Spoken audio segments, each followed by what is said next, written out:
আর্জেন্টিনার জয় নিয়েই এখন সবচেয়ে বড় বিতর্ক।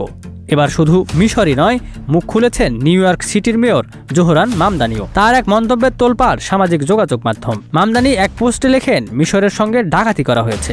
কিন্তু কেন এমন বললেন তিনি? চলুন জেনে নেওয়া যাক পুরো ঘটনা। বিশ্বকাপের শেষ 16 ম্যাচে মিশরের বিপক্ষে 3-2 গোলের নাটকীয় জয় পেয়েছে বর্তমান বিশ্ব চ্যাম্পিয়ন আর্জেন্টিনা। 2 গোলে পিছিয়ে থেকেও শেষ মুহূর্তের দুর্দান্ত প্রত্যাবর্তন করে কোয়ার্টার ফাইনাল নিশ্চিত করে আলবিসেলেস্তারা। তবে ম্যাচ শেষ হওয়ার পর থেকেই জয় নয়, বরং সবচেয়ে বেশি আলোচনা হচ্ছে রেফারির সিদ্ধান্ত নিয়ে। ম্যাচে ভিডিও সহকারী রেফারি বা ভিএআর সিদ্ধান্তে মিশরের একটি গোল বাতিল করা হয়। পাশাপাশি মিশরের দাবি, তাদের পক্ষে একটি সম্ভাব্য পেনাল্টির ঘটনাতেও ভিডিও সহকারী রেফারিতে যাচাই করা হয়নি। এ নিয়ে ম্যাচ শেষে ক্ষোভ উগরে দেন মিশরের প্রধান কোচ হোসাম হাসান। তিনি বলেন, ম্যাচে তারা ন্যায্য বিচার পাননি। তার অভিযোগ, গুরুত্বপূর্ণ প্রায় সব সিদ্ধান্তই আর্জেন্টিনার পক্ষেই গিয়েছে। রেফারি চাইনি, আমরা জিতে যাই।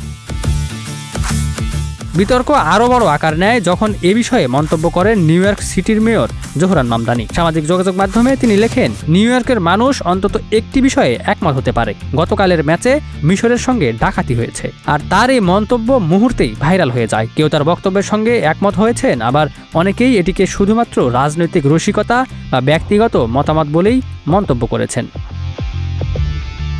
এদিকে ফুটবল প্রেমীদের একাংশ প্রশ্ন তুলছেন, ভিডিও সহকারী রেফারি বা ভিএআর থাকতেও কেন এত বিতর্কিত সিদ্ধান্ত?